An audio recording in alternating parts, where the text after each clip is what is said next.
Hello YouTube, this is Dr. Sola coming to you from Lagos, Nigeria. Happy New Year. This is my first video to the channel in 2020. We're 24 days into the new year and this is my first one. So that tells you I'm either slacking or something else is going on. So first things first, hold this for me and don't show my face. This is, now I'm a full-fledged doctor. I'm a full-fledged doctor now. I have my stethoscope. So now I can pretend to be a doctor. So I call myself Dr. Sola, so I have to have the accessories that goes with being Dr. Sola. So here we go. So back to real business. As you can see, you recognize these are cells from, these are 2-volt cells that came out of our forklift battery enclosure. If you recall, last year we had experimented with forklift batteries, which are basically giant lead-acid batteries, and we're trying to bring them back so we could use them to power the house. The attraction was, this was over 700 amp hours in batteries. You can discharge them to 90% without any ill effects to them. And I was pretty excited because I wanted to be able to run my air conditioning through the night, through the day, with as little effort as possible. So when the opportunity presented itself for us to get the forklift battery, I was so excited. I jumped on it, built an enclosure for it, put it together, and as you know from my past videos, it didn't work out very well. So we had some cells that were just so bad, they were reading 0, and no matter what we did, we couldn't bring them back to read anything. Well, we couldn't bring them back to anything meaningful. We spent way too much resources trying to charge it. I guess we required close to 100 amps, and there was no way from the resources we had available to us, which was being 100% off grid, running a 60 amp inverter, that it was possible for us to push 100 amps into it. The generator we also used just couldn't produce enough energy for us to push even the full 60 amps. So between the gen and the solar panels, we weren't getting anywhere near the numbers we needed. So after a week, we threw in the towel and we gave up and went back to our lithium-ion batteries. So why would one want to use forklift batteries? Well, first of all, they're cheap. They're very inexpensive relative to the amount of energy you get out of them. They're incredibly durable. You can beat the crap out of them and they will keep functioning.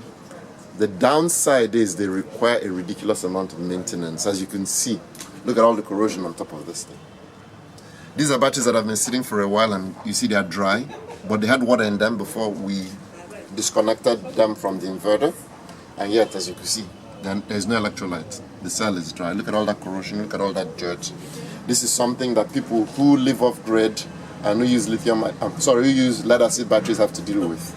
You constantly have to check them, you constantly have to water them, you constantly have to clean them, and the smell, the crap, you know, is just, I just wasn't willing to deal.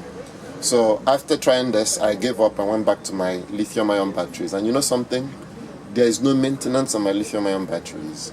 If you have the proper cells, they are pretty much balanced, they discharge evenly and they recharge evenly. And you can push ridiculous amounts of current through them with no ill effect. You can constantly discharge them to 90% with no ill effect. These, on the other hand, just to charge them, 5 hours before they get excited. 5 hours of constant charge before they get excited.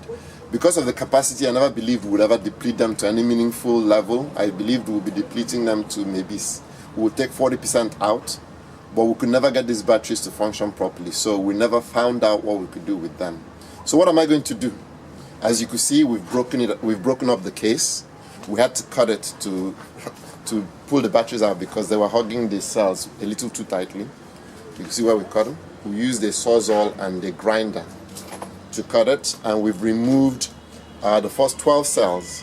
Now, of all the cells in here, we only have, I think we have 6 that are reading 1.8 or 1.9. All the others are reading below that. Some are reading 0, and some are reading, in the ones. So what we intend to do is we're going to configure it into a 12-volt system. I have a 12-volt inverter. And we're going to use it to power a portion of the compound that currently isn't connected to my main inverter. So 300 watts at 12 volts, we'll put a 300 watt panel on there. We'll charge it for a few days and then we'll allow them to go to town. We figure if we charge it for a few days, we should get enough capacity out of the batteries. I think these batteries are what? 750 amp hours, which is a ridiculous amount of battery. So 750 amp hours, it should take us quite a few days. Those that have charge in them will be good. I figured out with our 300 watt panels, they only pull something out at night. They don't pull out anything during the day. So during the day, there should be enough sunshine to charge the batteries from our 300 watt panels. And then at night, they only have lights, maybe 1 or 2 fans. They should be able to have enough to keep these batteries in really good shape, where they won't discharge them to the point where we have to worry. And then once in a while, we worry about running an equalization charge.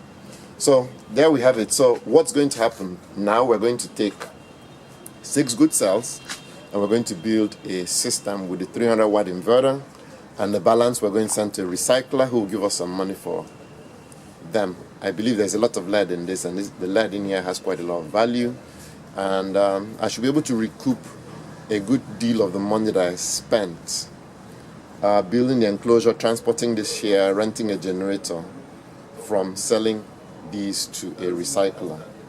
So if you like what you see, please give me a thumbs up. If you have any questions, feel free to post them below. If you have any suggestions, I'm very open to hearing them. So, oh wait, there's more. I'm doing the Colombo routine. My lithium-ion batteries have been impressive. I get to run my ACs during the night. As long as I maintain the temperature at something above what is considered cold, I'm good. So I have it maintained temperatures, and this is in degrees Celsius. My American friends, Fahrenheit, I'll post the conversion on the screen. As long as I keep it at 27 degrees Fahrenheit, I'm good. I just have the AC blow directly on me, and I get a good night's sleep. So the lithium-ion batteries have been impressive. No maintenance required. I just put a balance. I'm not even running a BMS on it, and I'm not kidding. It's been incredible. Just incredible. I don't know why I didn't do it sooner. After going through this experience with my lead-acid batteries, I'll never ever go back to lead-acid batteries.